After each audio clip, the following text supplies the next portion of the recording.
Hello നമസ്കാരം. Study സ്റ്റുഡിയോയിലേക്ക് എല്ലാവർക്കും സ്വാഗതം. നമ്മളിന്ന് Sreenarayana Guru open university BA second സെമ്മിൻ്റെ എക്സാം ബേസ്ഡ് ക്ലാസ്സാണ് കൊടുക്കുന്നത് കേട്ടോ. സോഷ്യോളജിയിലെ മെയിൻ പേപ്പറായിട്ടുള്ള സോഷ്യോളജിയിലെ ഫസ്റ്റ് ബ്ലോക്കിൽ ഫസ്റ്റ് യൂണിറ്റിൽ നിന്ന്, അത് കുറച്ച് വലിയൊരു യൂണിറ്റ് ആണല്ലോ, അതിൽ നിന്നുള്ള കുറച്ച് ക്വസ്റ്റ്യൻസ് നമുക്കൊന്ന് ഡിസ്കസ് ചെയ്യാം. അപ്പോൾ ക്ലാസ്സിലേക്ക് പോകുന്നതിന് മുമ്പ് നിങ്ങൾ എൻ്റെ ഈ ചാനൽ ആദ്യമായിട്ടാണ് കാണുന്നതെങ്കിൽ സബ്സ്ക്രൈബ് ചെയ്യുക, ഷെയർ ചെയ്യുക, ഒപ്പം നിങ്ങളുടെ വിലപ്പെട്ട കമൻറ്റുകൾ എഴുതി അറിയിക്കുക. പെയ്ഡ് നോട്ട്സോ പെയ്ഡ് അസൈൻമെൻറ്റ്സോ ഒക്കെ ആവശ്യമുള്ളവരുണ്ടെങ്കിൽ മുൻ വീഡിയോയിലൊക്കെ വാട്സപ്പ് നമ്പർ കൊടുത്തിട്ടുണ്ട്, ഡിസ്ക്രിപ്ഷൻ ബോക്സിലോ അല്ലെങ്കിൽ വീഡിയോക്ക് ലാസ്റ്റിലോ ഒക്കെ ആയിട്ട് വാട്സപ്പ് നമ്പർ കൊടുത്തിട്ടുണ്ട്. അപ്പോൾ ആ നമ്പറിൽ ബന്ധപ്പെട്ടാൽ അതിൻ്റെ ഡീറ്റെയിൽസ് തരാം കേട്ടോ. ഓക്കെ, ഫസ്റ്റ് സെമ്മിൽ പല സബ്ജക്റ്റുകളും ഉണ്ട് കേട്ടോ. ഞാൻ ക്ലാസ് എടുക്കുന്ന സബ്ജക്റ്റുകളുടെ മാത്രം നോട്ട്സൊന്നും അല്ല ഉള്ളൂ. അപ്പോൾ നിങ്ങൾ അന്വേഷിച്ചിട്ട് നിങ്ങൾക്കുള്ളത് ആവശ്യമുള്ളതുണ്ടെങ്കിൽ അപ്പോൾ അങ്ങനെ ചെയ്ത് വാട്സപ്പിൽ പറയാം വിവരങ്ങൾ. ഓക്കെ, ക്ലാസ്സിലേക്ക് പോവാം. അപ്പോൾ നമ്മളതിൽ ഫസ്റ്റ് യൂണിറ്റ് വരുന്നത്, അതായത് സോഷ്യോളജിയിൽ നമ്മൾ സെക്കൻഡ് സെമ്മിലെ ഫസ്റ്റ് സോഷ്യോളജി ഇൻ ഇന്ത്യ എന്നാണ് നമ്മുടെ പുസ്തകത്തിൻ്റെ പേര്. ഫസ്റ്റ് ബ്ലോക്കിൻ്റെ പേര് emergence of sociology in India എന്നാണ്.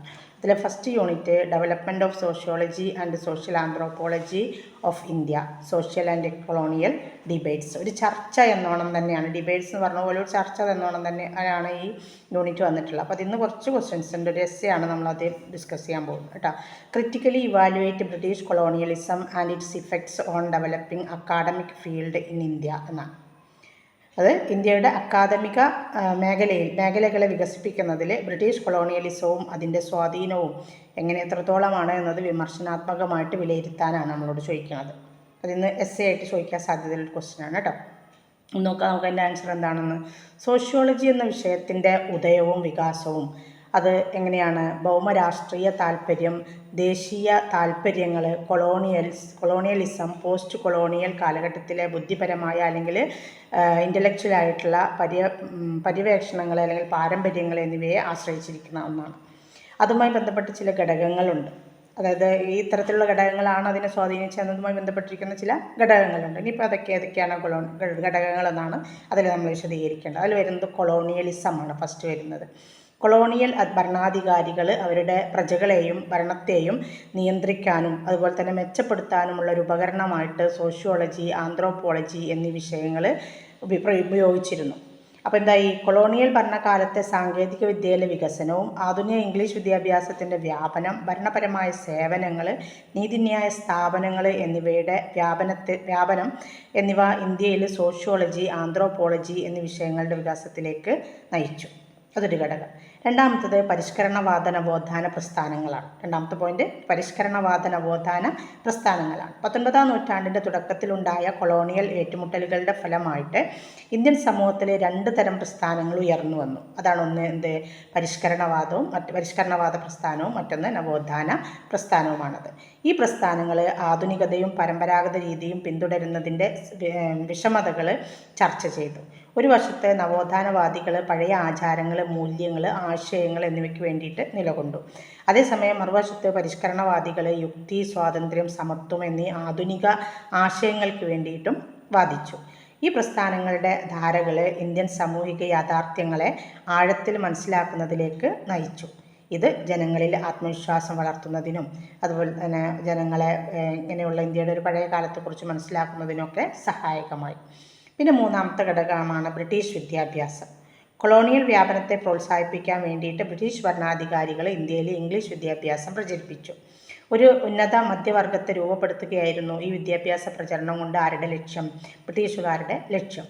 അപ്പോൾ അത്തരക്കാർ ഇന്ത്യക്കാരാണെങ്കിലും ബ്രിട്ടീഷുകാർക്ക് ചായ്വുള്ളവരായി മാറും എന്നൊരു ധാരണ അവർക്കുണ്ടായിരുന്നു. അങ്ങനെ 1835 മെക്കാളെ പ്രഭു ഇന്ത്യയിൽ ഒരു പുതിയ വിദ്യാഭ്യാസ നയം കൊണ്ടുവന്നു. മെക്കാളെയുടെ കുറിപ്പ് മിനിറ്റ്സ് ഓഫ് മെക്കാളെ എന്ന പേരിലാണ് അത് അറിയപ്പെടുന്നത്. ഇവർ യൂണിവേഴ്സിറ്റികൾ സ്ഥാപിക്കുകയും തുടക്കത്തിലെ വർഷങ്ങളിൽ ഇവർ English, history, philosophy, economics, physics, chemistry, botany, biology തുടങ്ങിയ എല്ലാ വിഷയങ്ങളും അവരത് പഠിപ്പിച്ചു. രണ്ടാമത്തെ ഘട്ടത്തിൽ അവർ മനസ്സിലാക്കിയത് ഇന്ത്യൻ സമൂഹത്തിൻ്റെ ആചാര സമ്പ്രദായങ്ങൾ, സാമൂഹിക സ്ഥാപനങ്ങൾ, സാംസ്കാരിക പ്രവൃത്തികൾ ഇവയൊക്കെ അറിഞ്ഞിരിക്കേണ്ടത് ആവശ്യമാണ് എന്ന്. അതുകൊണ്ട് ഈ സോഷ്യോളജി, സോഷ്യൽ ആന്ത്രോപോളജി എന്നിവ കൂടി അവരുടെ യൂണിവേഴ്സിറ്റി തലത്തിൽ അവർ പഠിപ്പിക്കാൻ തുടങ്ങി. പിന്നെ നാലാമത്തെ ഘടകമാണ് ദേശീയതയുടെ ഉദയം. സോഷ്യോളജിയുടെയും സോഷ്യൽ ആന്ത്രോപോളജിയുടെയും വികാസം ദേശീയതയുടെ വളർച്ചയെ ഗണ്യമായിട്ട് സ്വാധീനിച്ചിട്ടുണ്ട്. ഇംഗ്ലീഷ് വിദ്യാഭ്യാസവും കോളനി വിരുദ്ധ പ്രസ്ഥാനങ്ങളും ഇന്ത്യൻ ജനങ്ങളിൽ ആത്മവിശ്വാസം വളർത്തിയെടുത്തു. ഇന്ത്യൻ പണ്ഡിതരും ചിന്തകന്മാരും ഇന്ത്യൻ സമൂഹത്തെയും സംസ്കാരത്തെയും കുറിച്ച് എതിർവാദങ്ങളും രൂപപ്പെടുത്തിയിട്ടുണ്ട്. ഒരു വശത്ത് ഇവർ ഇന്ത്യൻ സമൂഹത്തെയും അതുപോലെ നാഗരികതയെയും ശക്തിപ്പെടുത്താൻ ശ്രമിച്ചു. മറുവശത്ത് സമൂഹത്തിൽ വരുത്തേണ്ട സാമൂഹിക സാംസ്കാരിക പരിഷ്കാരങ്ങളെ അവർ തുറന്നു കാട്ടുകയും ചെയ്തു. ഇത് പരിഹരിക്കാൻ ഇത് പരിഹരിക്കൽ നിർബന്ധമാണെന്നും അവർ വാദിച്ചു. പുരാതന ഗ്രന്ഥങ്ങളെ ബ്രിട്ടീഷുകാർ വിമർശനാത്മകമായിട്ട് വ്യാഖ്യാനിച്ചപ്പോൾ R.C. ദത്തിനെ പോലുള്ള പണ്ഡിതന്മാർ ബ്രിട്ടീഷ് ഭരണത്തിലെ സാമ്പത്തിക നയങ്ങളെ വിമർശിക്കുകയും ചെയ്തു. ഇനി മറ്റൊരു ഘടകമാണ് സ്വാതന്ത്ര്യ പ്രസ്ഥാനങ്ങൾ. കോളനി ഭരണവും ദേശീയതയുടെ വളർച്ചയും ഇന്ത്യയെ ഒരു ജനകീയ പ്രസ്ഥാനത്തിലേക്ക് നയിച്ചു. വിദ്യാസമ്പന്നരായ വരേണ്യവർഗത്തിൻ്റെ പ്രസ്ഥാനമായിരുന്ന ഇന്ത്യൻ സ്വാതന്ത്ര്യ പ്രസ്ഥാനം ഗാന്ധിജിയുടെ വരവോട് കൂടിയിട്ട് എന്തായി മാറി? ഒരു ബഹുജന പ്രസ്ഥാനമായിട്ട് മാറി. അടുത്തൊരു പോയിൻ്റാണ് സ്വാതന്ത്ര്യാനന്തര ഇന്ത്യയിലെ ആസൂത്രണവും വികസനവും. സ്വാതന്ത്ര്യാനന്തരം ഇന്ത്യ ഗണ്യമായ ഘടനാപരമായ മാറ്റങ്ങൾക്ക് സാക്ഷ്യം വഹിച്ചിട്ടുണ്ട്. ആസൂത്രണ വികസനം നടപ്പിലാക്കാൻ വേണ്ടിയിട്ട് ഇന്ത്യക്ക് ഡാറ്റ ശേഖരിക്കുകയും അത് ശാസ്ത്രീയമായ രീതിയിൽ വിശകലനം ചെയ്യുകയും വേണമായിരുന്നു. അപ്പോൾ അങ്ങനെ ഡാറ്റ കിട്ടണമെങ്കിൽ എന്തിനെക്കുറിച്ച് പഠിക്കണം? നമ്മൾ സോഷ്യോളജി, ആന്ത്രോപോളജി പോലെയുള്ള വിഷയങ്ങളെക്കുറിച്ച് പഠിക്കൽ ആവശ്യമായി വന്നു. മറ്റൊരു ഘടകമാണ് അമേരിക്കയുടെയും ബ്രിട്ടൻ്റെയും സ്വാധീനം. കൊളോണിയൽ കാലഘട്ടത്തിലും അതിനുശേഷവും ബ്രിട്ടീഷ് നരവംശാസ്ത്ര തിയറികളും മാർഗങ്ങളും സോഷ്യോളജിയുടെയും സോഷ്യൽ ആന്ത്രോപോളജിയുടെയും വികസനത്തെ വളരെയേറെ സ്വാധീനിച്ചു. രണ്ടാം ലോക മഹായുദ്ധത്തിന് ശേഷം സാമൂഹ്യശാസ്ത്ര ഗവേഷണത്തിൻ്റെയും തിയറിയുടെയും കൊട്ടക അമേരിക്കയുടെ കൈകളിലേക്ക് മാറി. അപ്പോൾ ശീതയുദ്ധത്തിൻ്റെ ഭാഗമായിട്ട് അമേരിക്കൻ സർവകലാശാലകളിൽ മേഖലാ പഠന പരിപാടികൾ സ്ഥാപിക്കുന്നത് അത് ഇന്ത്യൻ സമൂഹത്തെക്കുറിച്ചുള്ള ഗവേഷണത്തിലുള്ള ഒരു പ്രധാന ഫണ്ട് ആയിട്ട് തീർന്നു. ഈ പ്രാദേശിക, ദേശീയ, അന്തർദേശീയ വികസനങ്ങൾ ഇന്ത്യൻ സോഷ്യോളജിയുടെയും സോഷ്യൽ ആന്ത്രോപോളജിയുടെയും വികസനത്തെ വളരെയേറെ സഹായിച്ചു. അപ്പോൾ അതാണ് ഒന്നാമത്തെ എസ്സേൻ്റെ ആൻസർ കേട്ടോ. ഇനി ഇതിന്ന് ഒരു എസ്സേയും കൂടി ചോദിക്കാനുള്ള സാധ്യതയുണ്ട്. നമ്മളിത് ഏതൊന്നും അറിയില്ല, ഒന്നുകൂടി പഠിച്ചു വെക്കാം. Explain the social background and the factors responsible for the development of sociology. Essay ആയിട്ടും ചോദിക്കാൻ സാധ്യതയുള്ള കേട്ടോ. സോഷ്യോളജിയുടെ വികാസത്തിന് ഉത്തരവാദികളായ ഘടകങ്ങളും സാമൂഹിക പശ്ചാത്തലവും വിവരിക്കുക എന്നാണ്.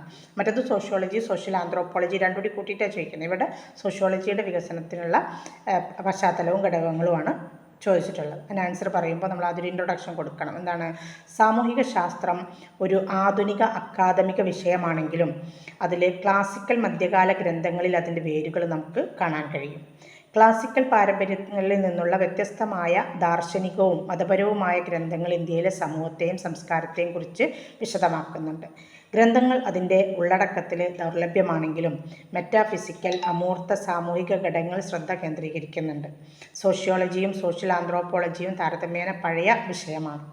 എന്നാൽ സമൂഹത്തെയും സാമൂഹിക വ്യവസ്ഥയെയും കുറിച്ചുള്ള പഠനത്തിൻ്റെ അടിസ്ഥാനം ക്ലാസിക്കൽ കാലഘട്ടം മുതൽ ആരംഭിച്ചിട്ടുണ്ട് എന്നൊരു ഇൻട്രൊഡക്ഷൻ കൊടുത്തുകൊണ്ട് നമ്മൾ ആ പോയിന്റുകളിലേക്ക് പോവുകയാണ് കേട്ടോ. ആദ്യത്തെ പോയിന്റ് എന്താണ്? ക്ലാസിക്കൽ പാരമ്പര്യങ്ങളാണ്.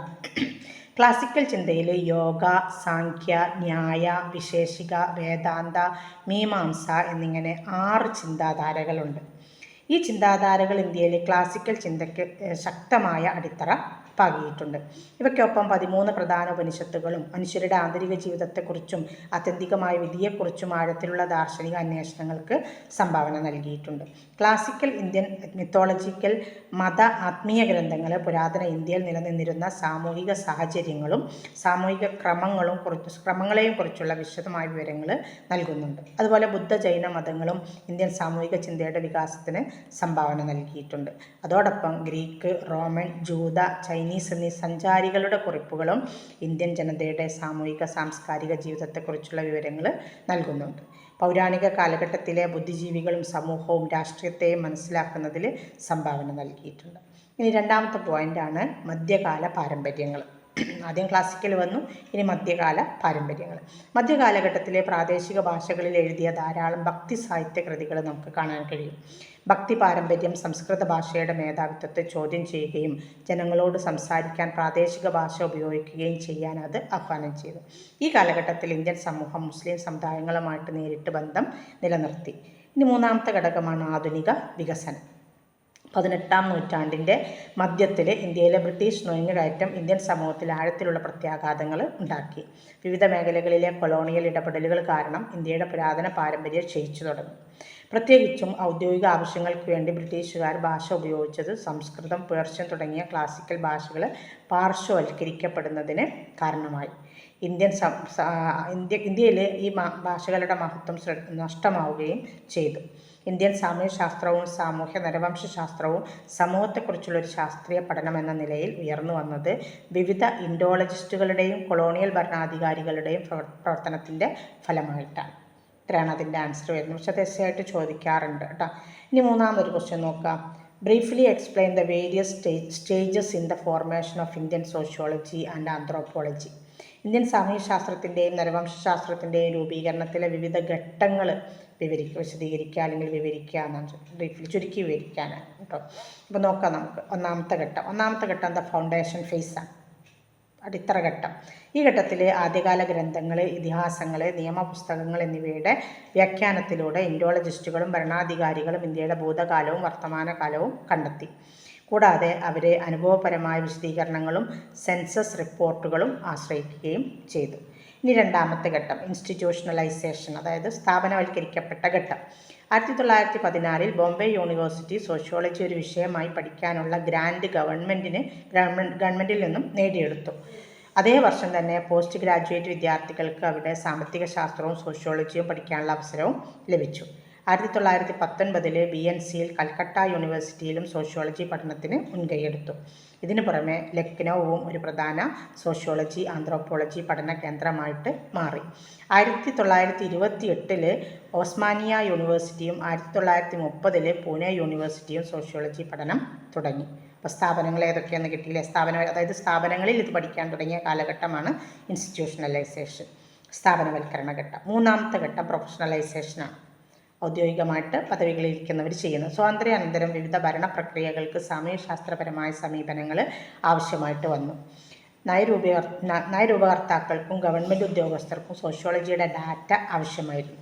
1969 ഇന്ത്യൻ പ്ലാനിംഗ് കമ്മീഷൻ്റെ നിർദ്ദേശപ്രകാരം Indian council of social research സ്ഥാപിച്ചു. പഞ്ചവത്സര പദ്ധതി അനുസരിച്ചുള്ള പ്ലാനിങ്ങോട് കൂടിയിട്ട് സോഷ്യോളജി കൂടുതൽ വികാസം നേടി. അമേരിക്കൻ യൂണിവേഴ്സിറ്റികളിലെ ഏരിയ പഠനങ്ങളുടെ വികസനവും ഫോർഡ് ഫൗണ്ടേഷൻ പോലുള്ള ജീവകാരുണ്യ സംഘടനകളിൽ നിന്നുള്ള ധനസഹായവും 1950കളിലും 60കളിലും ഈ വികസനത്തിൻ്റെ ആക്കം ഒന്നുകൂടി കൂട്ടി. സ്വാതന്ത്ര്യാനന്തരം ഇന്ത്യൻ ഗ്രാമങ്ങളുടെ വിവിധ വശങ്ങളെക്കുറിച്ചുള്ള നിരവധി പഠനങ്ങൾ ഇന്ത്യക്കാരും വിദേശീയരുമായിട്ടുള്ള സാമൂഹ്യശാസ്ത്രജ്ഞന്മാർ നടത്തിയിട്ടുണ്ട്. ഈ കാലഘട്ടത്തിലെ പ്രധാന പ്രവണതകളിലൊന്ന് അളവ് പഠന രീതികളുടെ പ്രാമുഖ്യമാണ്. മറ്റൊരു പ്രധാന പ്രവണത ഗവേഷണ മുൻഗണനകളുടെ ഒരു വശത്ത് ജീവകാരുണ്യ സംഘടനയിൽ നിന്നുള്ള ധനസഹായം ഗവേഷണങ്ങളെ സഹായിച്ചു എന്നതുമാണ്. അതേസമയം അത് അവയ്ക്കിടയിൽ അനാവശ്യമായ സങ്കീർണതകളും സൃഷ്ടിച്ചിട്ടുണ്ട്. സോഷ്യോളജിയും സോഷ്യൽ ആന്ത്രോപോളജിയും വേർതിരിക്കുന്നതാണ് ഇക്കാലത്തെ മറ്റൊരു പ്രധാനപ്പെട്ട പ്രവണത. ഇതുവരെ സോഷ്യോളജിയും സോഷ്യൽ ആന്ത്രോപോളജിയും ഒന്നിച്ചാണ് ചർച്ച ചെയ്തിരുന്നതും പഠിച്ചിരുന്നതും. ഇപ്പം എന്തായി? സോഷ്യോളജി വേറെയും സോഷ്യൽ ആന്ത്രോപോളജി നരവംശശാസ്ത്രം എന്നൊരു ശാഖയായിട്ടത് പ്രത്യേകം വളർന്നു വരികയും ചെയ്തു. ഇനി നാലാമതൊരു question. Discuss various approaches taken by sociologists to study Indian society. ഇതും എസ്സേ ആയി ചോദിക്കാൻ മാത്രം ഉണ്ട് കേട്ടോ. അപ്പോൾ അതിൽ എന്താണ്? ഇന്ത്യൻ സമൂഹത്തെക്കുറിച്ച് പഠിക്കുന്നതിന് സോഷ്യോളജിസ്റ്റുകൾ സ്വീകരിച്ച വിവിധ സമീപനങ്ങൾ ചർച്ച ചെയ്യുക എന്നാണ്.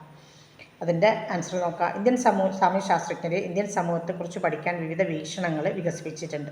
ഇനി അതിൽ പ്രധാനപ്പെട്ടത് ഏതൊക്കെയാണ് നോക്കാം. ഒന്നാമത്തത് ഇൻഡോളജിക്കൽ അല്ലെങ്കിൽ പുസ്തക വീക്ഷണങ്ങൾ, ഇൻഡോളജിക്കൽ ആൻഡ് ടെക്സ്റ്റ്വൽ പെർസ്പെക്റ്റീവ്സ് എന്ന് പറയും.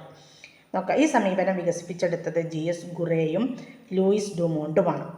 ഈ രണ്ട് പണ്ഡിതരും ഇന്ത്യൻ സമൂഹത്തെക്കുറിച്ച് പഠിക്കാൻ ഒരു പ്രത്യയശാസ്ത്രപരമായ സമീപനം ഉപയോഗിച്ചു. ഈ വീക്ഷണം അനുസരിച്ച് വിശുദ്ധ ഗ്രന്ഥങ്ങളും പുരാതന സംസ്കൃത ഗ്രന്ഥങ്ങളും ഇന്ത്യയുടെ ചരിത്രം, സംസ്കാരം, സമൂഹം എന്നിവ പഠിക്കാൻ കൃത്യമായ മാർഗനിർദ്ദേശങ്ങൾ നൽകുന്നു എന്നവർ വാദിച്ചു. ഇന്ത്യൻ പാരമ്പര്യത്തിൻ്റെയും സംസ്കാരത്തിൻ്റെയും ഉറവിടങ്ങൾ പരിവേഷണം ചെയ്യാൻ ഇന്ത്യൻ ശാസ്ത്രജ്ഞരും പൗരസ്ത്യവാദികളും ഈ സമീപനം ഉപയോഗിക്കുകയും ചെയ്തിട്ടുണ്ട്. ഇനി രണ്ടാമതൊരു സമീപനമാണ് ഘടനാധർമ്മ സമീപനം, സ്ട്രക്ചറൽ ഫങ്ഷണലിസം എന്ന് പറയും. സാമൂഹിക ലോകത്തിൻ്റെ ക്രമപ്പെടുത്തലിലും പാറ്റേണിങ്ങിലുമായി വ്യത്യസ്ത സാമൂഹിക ഘടനകളെക്കുറിച്ചുള്ള പഠനത്തിൽ ശ്രദ്ധ കേന്ദ്രീകരിക്കുന്ന ഒരു അപ്രോച്ചാണ് അല്ലെങ്കിൽ സമീപനമാണിത്. ഈ വീക്ഷണം സിസ്റ്റത്തിൻ്റെ പ്രവർത്തനപരമായ ഐക്യത്തിലും ശ്രദ്ധ കേന്ദ്രീകരിക്കുന്നുണ്ട്. അതിൽ സിസ്റ്റത്തിൻ്റെ എല്ലാ ഭാഗങ്ങളും യോജിപ്പോടും ആന്തരിക സ്ഥിരതയോടും കൂടി പ്രവർത്തിക്കുന്നു. സാമൂഹിക യാഥാർത്ഥ്യങ്ങൾ മനസ്സിലാക്കാൻ ഫീൽഡ് വർക്ക് പാരമ്പര്യങ്ങളെയാണ് ഈ ധർമ്മ സമീപനം കൂടുതലായിട്ട് ആശ്രയിച്ചിരുന്നത്. സാമൂഹിക സ്ഥാപനങ്ങളുടെ സാമൂഹിക പ്രതിഭാസങ്ങളെക്കുറിച്ച് സന്ദർഭോചിതമായ ധാരണക്കത് ഊന്നൽ കൊടുക്കുകയും ചെയ്തു. ഇനി മറ്റൊരു സമീപനമാണ് മാർക്സിസം. ഇന്ത്യൻ സാമൂഹ്യശാസ്ത്രജ്ഞരും നരവംശാസ്ത്രജ്ഞരും ഇന്ത്യൻ യാഥാർത്ഥ്യങ്ങൾ മനസ്സിലാക്കാൻ വേണ്ടിയിട്ട് വിവിധ മാർക്സിസ്റ്റ് വിഭാഗങ്ങളുടെ മാതൃകകൾ സ്വീകരിച്ചിരുന്നു. ഇത് ഇന്ത്യൻ സാമൂഹിക യാഥാർത്ഥ്യത്തിൻ്റെ ഭൗതികവും സാമ്പത്തികവുമായ വ്യാഖ്യാനത്തിൽ ശ്രദ്ധ കേന്ദ്രീകരിക്കുകയും ഇന്ത്യൻ സമൂഹത്തിൽ നിലനിൽക്കുന്ന സ്വത്ത് ബന്ധങ്ങളിൽ സംഭവിക്കുന്ന സാമൂഹിക മാറ്റത്തിൻ്റെ സ്വഭാവം മനസ്സിലാക്കാൻ സഹായിക്കുമെന്ന് വാദിക്കുകയും ചെയ്തു. ഇന്ത്യൻ സമൂഹത്തിൻ്റെ പരിവർത്തനം മനസ്സിലാക്കാൻ അവർ വൈരുദ്ധ്യാത്മക ഭൗതികവാദ പ്രഖ്യാപനം ഉപയോഗിച്ചു. ഇനി നാലാമതൊരു സമീപനമാണ് ഗ്രന്ഥപരവും ഫീൽഡ് കാഴ്ചപ്പാടുകളുമുള്ള സമന്വയം, synthesis of textual and field views എന്ന് പറയും. ചില പണ്ഡിതന്മാരെ പുരാതന സംസ്കൃത ഗ്രന്ഥങ്ങളെ ഫീൽഡ് വീക്ഷണത്തോടെ വീക്ഷിക്കുന്ന പുസ്തക വീക്ഷണത്തെ സമന്വയിപ്പിച്ചു. അത് ജനങ്ങളുടെ ജീവിതത്തെയും അവരുടെ അനുഭവങ്ങളെയും കേന്ദ്രീകരിച്ചു കൊണ്ടുള്ളതായിരുന്നു.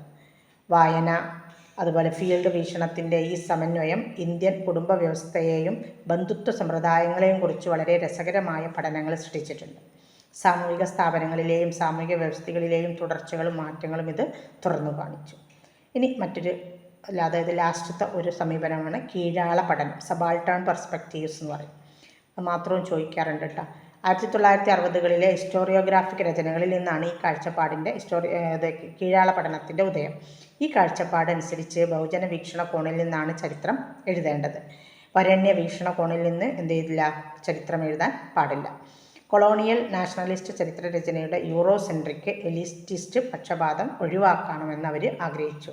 കീഴാളർ ചരിത്രത്തിൻ്റെ വിഷയം മാത്രമല്ല, അവർ ചരിത്രത്തിൻ്റെ നിർമ്മാതാക്കളാണെന്നും ഒരു വാദം. കീഴാളർ എന്ന് പറഞ്ഞാണ് സമൂഹത്തിൽ താഴേക്കിടയിലുള്ള ആളുകളെയാണ് ഉദ്ദേശിക്കുന്നത് കേട്ടോ.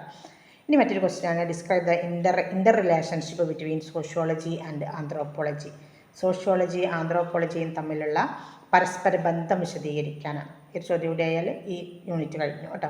സോഷ്യോളജിയും ആന്ത്രോപോളജിയും തമ്മിലുള്ള പരസ്പര ബന്ധത്തെ വിശദീകരിക്കാൻ നോക്കുക. ഒരു നൂറ്റാണ്ട് മുമ്പേ ഇന്ത്യൻ സാമൂഹ്യശാസ്ത്രത്തെയും നരവംശാസ്ത്രത്തെയും ഇരട്ട വിഷയങ്ങളായിട്ടാണ് കണക്കാക്കിയിരുന്നത്. രണ്ട് വിഷയങ്ങൾക്കും വ്യത്യസ്ത അസ്തിത്വങ്ങളുണ്ട്, എങ്കിലും അവ പരസ്പര ബന്ധം പുലർത്തിയിരുന്നു. ഒരേ വിഷയങ്ങളാണ് ഇവ രണ്ടും കുറേ കാലം കൈകാര്യം ചെയ്തിരുന്നത്. അതുകൊണ്ടാണ് ഇവയെ വിഭജിക്കുക എന്നത് വളരെ പ്രയാസകരമായൊരു കാര്യമായിരുന്നു ആ കാലഘട്ടത്തിൽ. കോളനി വ്യാപാരത്തിൻ്റെയും ബ്രിട്ടീഷ് ഭരണത്തിൻ്റെയും പശ്ചാത്തലത്തിലാണ് ഈ രണ്ട് വിഷയങ്ങളും ഇന്ത്യയിൽ വികാസം പ്രാപിച്ചത്. 3-4 നൂറ്റാണ്ടുകൾക്ക് മുമ്പ് രൂപപ്പെട്ടതാണെങ്കിലും ഒരു ശാസ്ത്രീയ ക്രമാനുഗതമായ രൂപം ഈ വിഷയങ്ങൾക്ക് വന്നത് 19ാം നൂറ്റാണ്ടിൻ്റെ തുടക്കത്തിൽ മാത്രമാണ്. ഒരു അക്കാദമിക വിഷയം എന്ന നിലയിൽ സോഷ്യോളജി ആന്ത്രോപോളജി സോഷ്യോളജിക്ക് മുന്നേ ഉയർന്നു വന്നതാണ്. സോഷ്യൽ ആന്ത്രോപോളജി സോഷ്യോളജിക്ക് മുന്നേ ഉയർന്നു വന്നതാണ്. പാശ്ചാത്യ ലോകത്താണ് അത് രൂപം കൊണ്ടത്. സോഷ്യോളജി പാശ്ചാത്യ പണ്ഡിതരും ഇന്ത്യൻ പണ്ഡിതരും ഉൾപ്പെടെ അവരുടെ സമൂഹത്തെയും സംസ്കാരത്തെയും കുറിച്ച് പഠിക്കാൻ പാശ്ചാത്യ സമീപനങ്ങളെ പരിവർത്തനം ചെയ്യുകയാണ് ഉണ്ടായത്. പിന്നീട് തദ്ദേശീയമായിട്ട് ഈ വിഷയങ്ങളെ വളർത്തിക്കൊണ്ടുവരേണ്ടതിൻ്റെ ആവശ്യകത അല്ലെങ്കിൽ അതിൻ്റെ പ്രാധാന്യം അവർ മനസ്സിലാക്കി, ഇന്ത്യൻ പണ്ഡിതന്മാർ മനസ്സിലാക്കി. അവരതിന് ശ്രമിക്കുകയും ചെയ്യുകയുണ്ടായി. ഈ രണ്ട് വിഷയങ്ങളും തമ്മിലുള്ള ഒരു പ്രധാന വ്യത്യാസം സോഷ്യോളജി ആധുനിക സമൂഹത്തിൻ്റെയും നഗര സമൂഹത്തിൻ്റെയും പഠനത്തിൽ ശ്രദ്ധ കേന്ദ്രീകരിക്കുമ്പോൾ സോഷ്യൽ ആന്ത്രോപോളജി പരമ്പരാഗത പ്രാകൃത സമൂഹത്തിൻ്റെ പഠനത്തിൽ ശ്രദ്ധ കേന്ദ്രീകരിക്കുന്നു എന്നതാണ്. കാര്യങ്ങളെ കൈകാര്യം ചെയ്യാൻ സോഷ്യോളജി പുസ്തക വീക്ഷണങ്ങളും സർവേ രീതികളും ഉപയോഗിക്കുമ്പോൾ ആന്ത്രോപോളജി പങ്കാളിത്ത നിരീക്ഷണ രീതിയാണ് ഉപയോഗിക്കുന്നത്. അതായത് ജനങ്ങളുടെ ഇടയിൽ ഇറങ്ങിയിട്ട് അവരെ മനസ്സിലാക്കാനുള്ള രീതിയാണ് ആന്ത്രോപോളജി ഉപയോഗിക്കുന്നത്. ഇത്രയാണ് നമുക്ക് ഈ ഒരു യൂണിറ്റ് എന്നുള്ള ക്വസ്റ്റ്യൻസ് ആയിട്ട് നമുക്ക് പഠിക്കാനുള്ളൂ. ഇത് പഠിക്കുമ്പോൾ തന്നെ ആ യൂണിറ്റ് നമുക്ക് തറവാകും കേട്ടോ. Okay, all the best.